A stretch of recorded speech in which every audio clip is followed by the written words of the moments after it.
Trump surges ahead in battleground states, Michigan and Wisconsin in Trafalgar poll. Does Biden need to get out of his basement? Hello, this is Robert Romano, Vice President of Public Policy with Americans for Limited Government, dailytorch.com. Hit that subscribe button. Today we're going to be talking about President Donald Trump's re-election chances have gone up dramatically as he appears to be surging ahead in Michigan and Wisconsin in the latest polls from Trafalgar Group, the polling firm that correctly called the election in 2016 for President Trump in Michigan and Pennsylvania.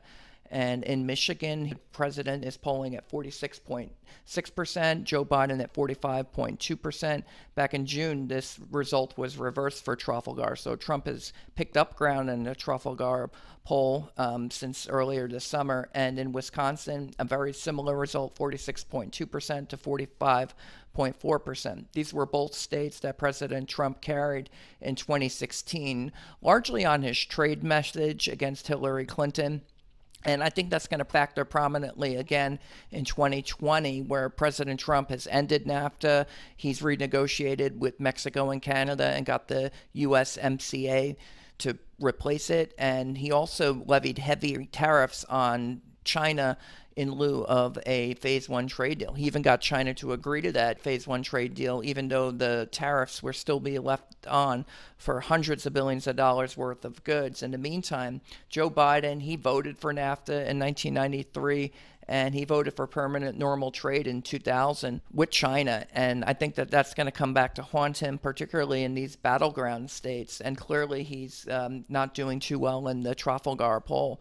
And as for Wisconsin, which Trump also won in 2016, an additional factor to consider is the riots in the wake of the Kenosha shootings of Jacob Blake by the police officer Rustin Shesky on August 23rd, and Anthony Huber and Joseph Rosenbaum by Kyle Rittenhouse on August 25th. And now you've got riots.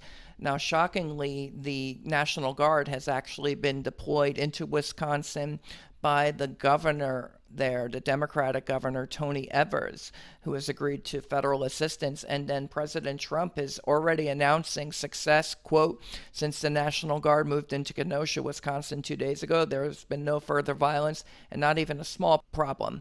When illegally asked to help by local authorities, the federal government will act and quickly succeed. Are you listening, Portland?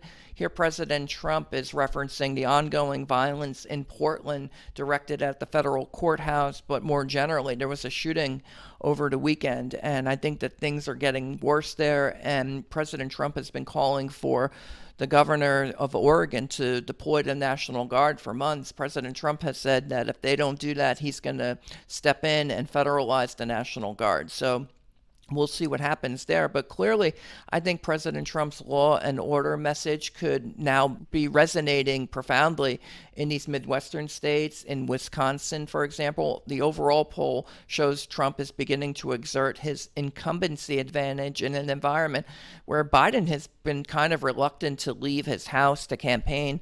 Now the campaign is in full swing. And I say Biden, gaffe prone. He's 77 years old. He'll be the oldest president ever elected should he win.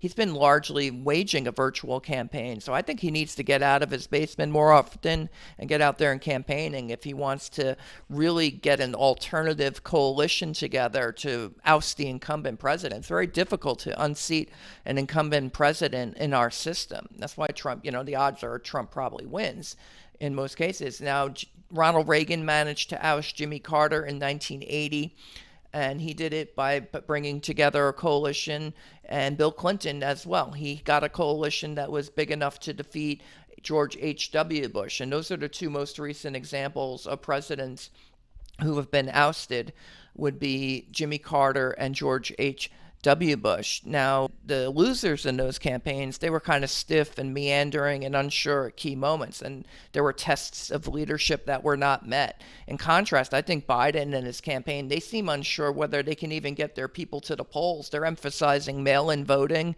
and they want to get the post office involved. They want to, float conspiracy theories that somehow the vote's going to be suppressed by President Trump at the Postal Service. And that tells you that they're really concerned about getting their base to the polls in person because of the COVID-19 pandemic. So they're emphasizing mail-in and absentee ballots. But I think if Joe Biden wants to get his people to the polls, he's got to show that he's not afraid to go out and campaign more often.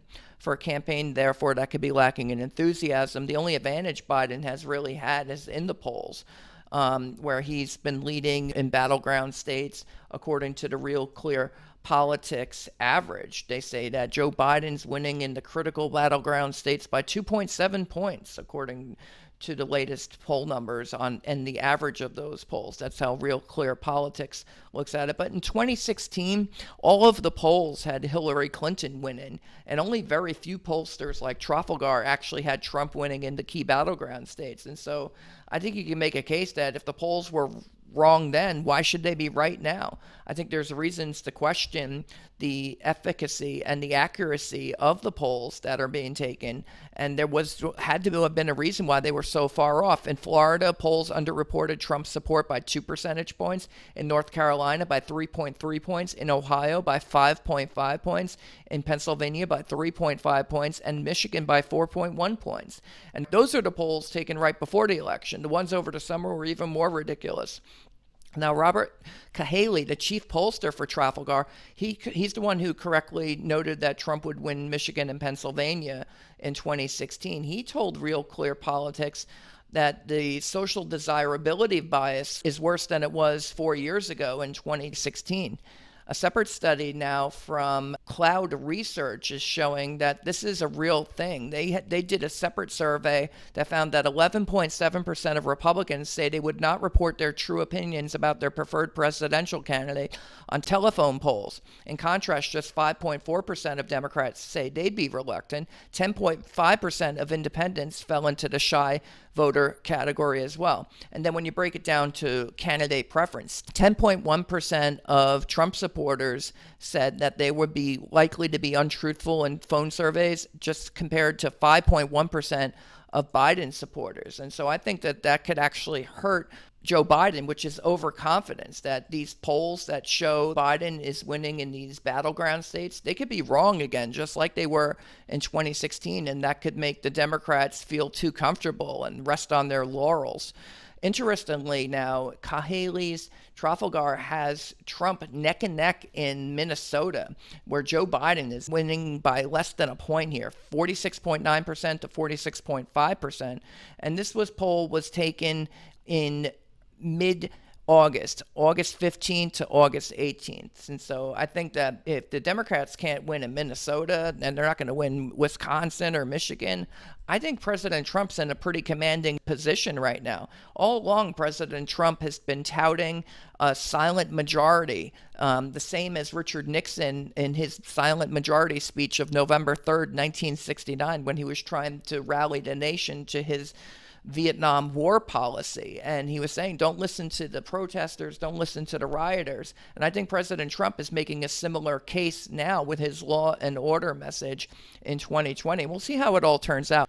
Also, President Trump has gained a sizable lead in a separate poll from Democracy Institute, where he is now up 48% to 45% in the national popular vote. And he appears to be pulling ahead in key swing states, 49 to 42%. I mean, if they can't win New Hampshire either, and they're not going to win Florida, I think that this could really be shaping up to President Trump's advantage. Here's an analysis of the Democracy Institute poll from the Market Research Foundation. Trump gains sizable lead as need for law and order grows. A new poll from Democracy Institute shows a turning tide in favor of President Trump emerging from the Republican convention last week. The independent research group has President Trump beating Joe Biden 48% to 45%. The researchers attribute the president's sudden surge to a successful show of strength at the RNC and the inability of Democrats to quell the anarchy and lawlessness destroying American cities.